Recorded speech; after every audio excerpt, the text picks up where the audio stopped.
Bonjour! Vous avez envie d'apprendre à faire des spirales? Dans Silhouette Studio, je peux vous montrer 3 manières de le faire. Il y en existe d'autres, mais celles-là, ce sont les plus rapides, les plus efficaces. Et puis, on peut faire donc ces spirales-là pour des cartes pop-up. On peut faire ça pour des suspensions de plafond à l'envers, à l'endroit. Ça peut être super rigolo. Et puis, vous aurez sûrement d'autres idées. Dans ce tuto, donc, je vous montre tout ça. Restez en ligne. Je vous reviens tout de suite.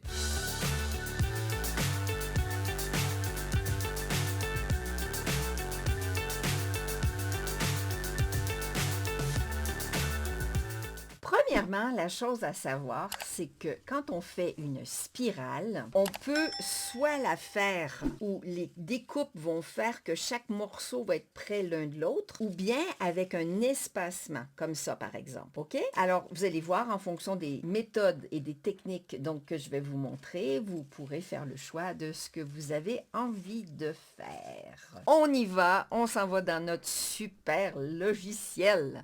Première méthode, ça va être d'utiliser un fichier. Soit je fais ma propre spirale, je la numérise et je l'importe dans le logiciel et ensuite je fais une vectorisation. Ça, vous avez appris à faire la vectorisation sur mes autres vidéos avec d'autres formes. Et là, on va aller simplement aussi aller chercher un fichier en faisant fusionner et je vais aller chercher mon fichier que je souhaite fusionner. Je l'ai ici et ça c'est le fichier que j'ai choisi. Je vous mets la référence dans la description. Donc là, j'ai besoin que d'une spirale à travers tout ça et ce que je vais faire, c'est que je vais simplement prendre mon couteau pour découper une partie de la spirale ici que je ne souhaite pas conserver. Je réutilise mon couteau, je redonne un petit coup de couteau ici pour arrêter ça. Voilà, donc les parties du haut ne se sont pas découpées. On va réutiliser. Je ne vais pas faire auto-appliquer. Je vais faire des contours fermés. Ça va être mieux, hein, je crois. Je vais faire celle-là. Je vais faire celui-là. J'étais en contour ouvert. Hein. J'en ai déjà parlé. Je vais donc sélectionner mes 2 lignes de découpe plus ma forme et je vais appliquer. Qu'est-ce que ça me fait? Il va falloir que je regarde. Je vais scinder mon tracé composite. Je vais réessayer ma découpe. Allez, hop, une fois. Encore un autre petit coup de couteau ici. Je prends tout, mes 2 découpes et ma forme et j'applique. Voilà. Là, je sais que ça s'est fait parce que j'ai vu qu'il y avait quelque chose qui était en cours de traitement. Quand c'est en cours de traitement, ça veut dire que le logiciel est en train de calculer pour le faire. Je vais diminuer un petit peu pour que vous puissiez voir. Moi, ce que je ne souhaite pas conserver, c'est... Hop, déjà, c'est ça. Je le supprime, ça et ça. J'ai ma spirale. Quand je vais dans mon écran envoyé, je vais réagrandir un petit peu que vous voyez bien. Si je vais dans mon écran envoyé, je vois les lignes de découpe. Et la technique ici de découpe va faire que je vais avoir des espacements ici entre mes différentes spirales, voyez? C'est-à-dire que ce qui est en blanc dans l'image va être la partie que je vais écheniller et ce que je vais conserver, c'est que le gris que vous voyez. Donc, on voit bien que la spirale n'est pas collée comme dans celle-ci, ok? Celle-là, les lignes font. Alors que celle que vous voyez là, ben, ça fait comme des espaces entre chaque ligne de la spirale, ok? Si je voulais que celle-ci, les lignes soient collées, il faudrait que je scinde mon tracé composite et que je retire les lignes. Vous allez le voir dans la prochaine technique, on va faire un petit tour de passe-passe comme ça. Sur cette technique maintenant, ça va être d'aller sur un site qui est fantastique qui s'appelle Spiral Betty. Et dans Spiral Betty, c'est fait pour faire une autre application des spirales sur laquelle je vous ferai une vidéo particulière toute dédiée à ça. Mais pour ce tuto actuel, on va juste s'occuper de faire une spirale. Et pour se préparer à aller sur ce site-là, on va avoir besoin de se faire un carré blanc et je vous expliquerai pourquoi. Donc là, je vais faire mon carré blanc. Là, il n'est pas blanc, il est bleu. Pour que vous le voyez. Je vais le passer en blanc, ok? Ce carré, je vais le sauvegarder, donc je le sélectionne. Je fais enregistrer la sélection sur mon disque dur. Je vais le faire en PNG et je vais l'appeler blanc pour Spiral Betty. Ça, c'est la première partie à faire. OK? Maintenant que je l'ai, on va aller sur le site de Spiral Betty pour préparer notre spirale. Je suis maintenant sur le site de Spiral Betty. spiralbetty.com. Ici, il va falloir que je télécharge une image. L'image que je vais télécharger, c'est mon carré blanc. Normalement, sur ce site-là, vous voyez à droite, on télécharge une photo et cette photo-là, après, elle va être découpée en spirale pour faire un effet. Je vous le répète, je vais vous montrer ça dans un prochain tuto.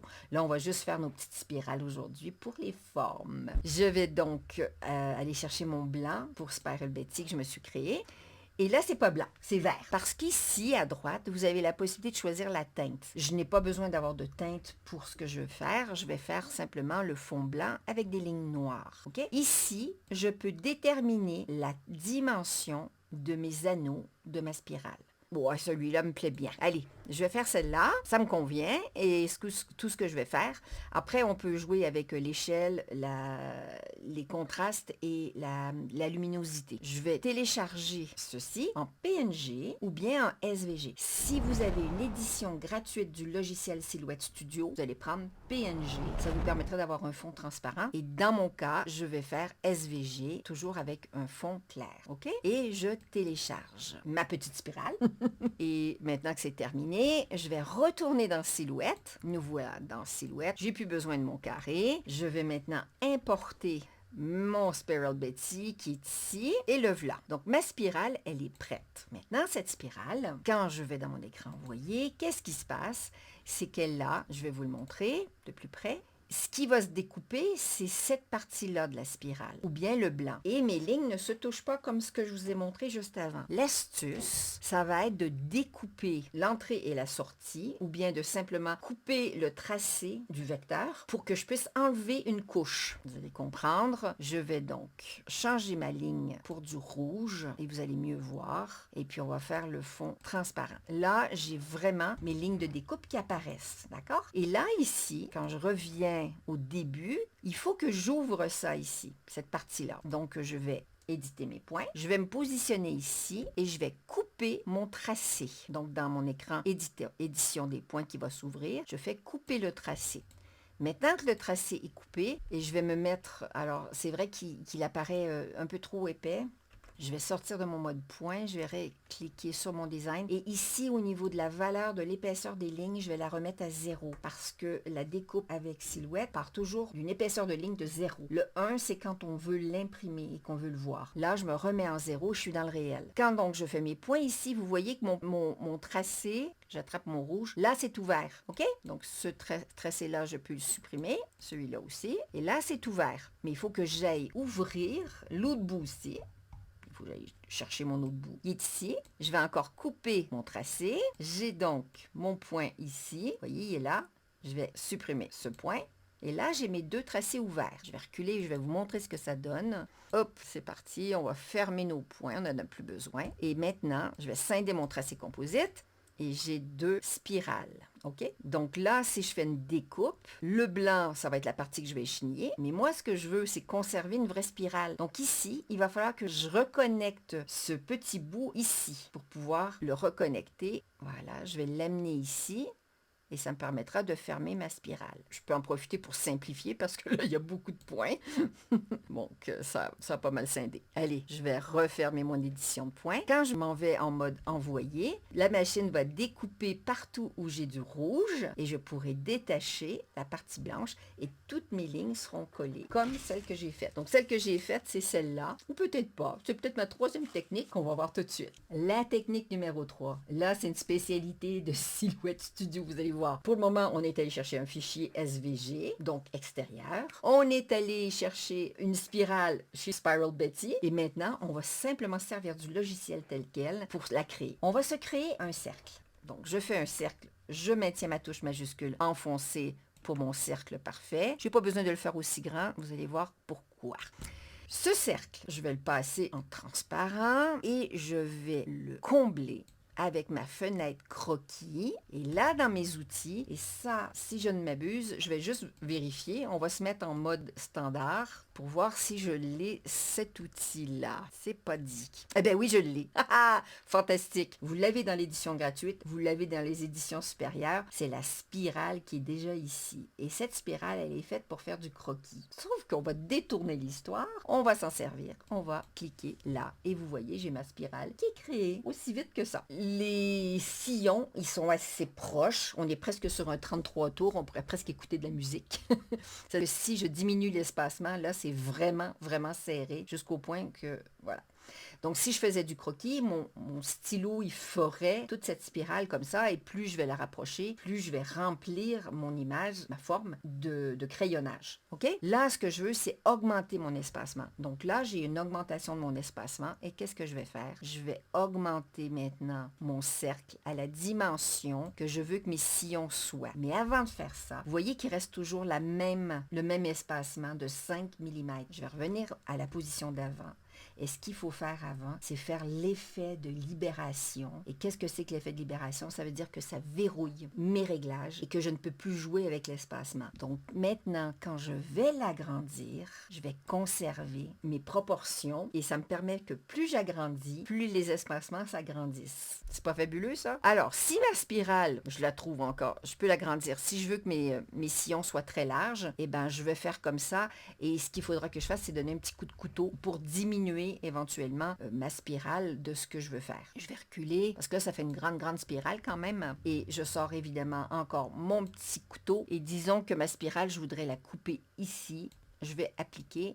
Et voilà, je peux enlever les sillons qui ne m'intéressent pas. Refaire comme tout à l'heure. Hop, j'édite mes points. Je vais prendre mon point final et l'amener où j'ai envie pour terminer cette spirale. Je pourrais même un petit peu jouer là, pour faire ça un petit peu comme j'ai envie. On le replace. Je peux rajouter peut-être un petit point ici pour le faire un peu plus harmonieux. Je vais revenir en plein écran et là, je vais simplifier mes points évidemment parce qu'il y en a une tonne. Et j'ai une spirale qui est assez chouette. Je pourrais peut-être un petit peu la diminuer. Elle rentre sur ma feuille 30 par 30 comme je suis sur une caméo ici pour le travail. Et voilà. Et j'ai ma dernière spirale, mais cette fois-ci créée avec Silhouette Studio pour un résultat fantastique. Je vous le montre dans l'écran envoyé.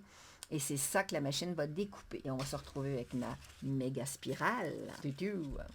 À vous maintenant de jouer. Donnez-moi vos idées, vos commentaires, ce que vous avez fait de ces spirales. Et je vous reviens prochainement avec une vidéo sur Spiral Betty, comment l'utiliser. Et j'aurai aussi une autre petite vidéo assez chouette sur une autre utilisation avec Spiral Betty. Alors, est-ce que ce tuto vous a plu? Si c'est le cas, un petit pouce, un abonnement et puis une activation de la petite cloche pour être tenu au courant des prochains tutos. Si vous avez des idées, que vous avez envie d'apprendre quelque chose de nouveau, n'hésitez pas à le mettre dans les commentaires en dessous. Et si vous avez des questions aussi. D'ici à la prochaine, je vous fais plein de gros bisous. Je vous souhaite une belle continuation créative et plein de tournicotis, tournicoton.